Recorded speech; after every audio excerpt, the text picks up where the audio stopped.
burn out, penat, macam Betul, itulah. burn out. Ustazah, ni ada soalan Ustazah. Ramai ibu bapa yang dia rasa dia burn out, burn out, penat, macam Betul, itulah. burn out. Jadi macam mana nasihat pada dia orang Ustazah? Tengok Ustazah macam tak burn out je. Subhanallah. Ya, ibu, ayah ni dia memang sering kali boleh burn out. Ya, tuan-tuan dan puan-puan kan. Tapi kita sebagai manusia ni, kita kena bersedia untuk menerima apa yang Allah berikan pada kita.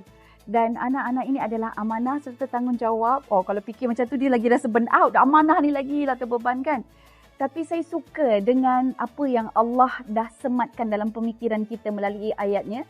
La yukallifullah nafsan illa wus'aha. Maksudnya apa yang Allah Ta'ala bagi pada kita tu memang kita mampu boleh buat. Kita mampu. So kalau kita rasa kita burn out, kita tak mampu, kita telah merendahkan diri kita. Kita memperkecilkan diri kita. Sedangkan Allah sedang membesarkan diri kita. So itu konsep yang pertama Ustaz. Ya, artinya nak simpul Ustazah, kita ni boleh je cuma perasaan kita yang rasa penat, rasa burn out, itu je lah kan. Betul. Boleh buat, tak boleh buat. Tapi kalau teknikalnya, kita boleh buat 4 cara ini. REST. Untuk menghadapi burnout ya. So nombor 1, R ini rehat sebentar. Okey, kemudian yang E itu express, luahkan. Jadi kita kena adalah macam suami dengan isteri. Macam Ustaz, saya selalu luahkan pada Ustaz kan. Memang saya dengar je.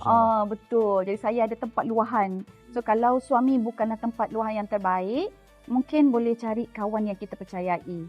Suami pula dia akan jadikan isteri tempat luahan yang terbaik. Sama-sama burn out ni kan. Kemudian S yang ketiga adalah simple. Hidup ini kena jadi simple. Jangan terlalu complicated. Jangan terlalu nak perfect. Asal simple sudah. Kain sudah kita basuh, sudah dijemuran dan kemudian kita angkat. Relax dulu. Simple-simple dulu. Tenang kata.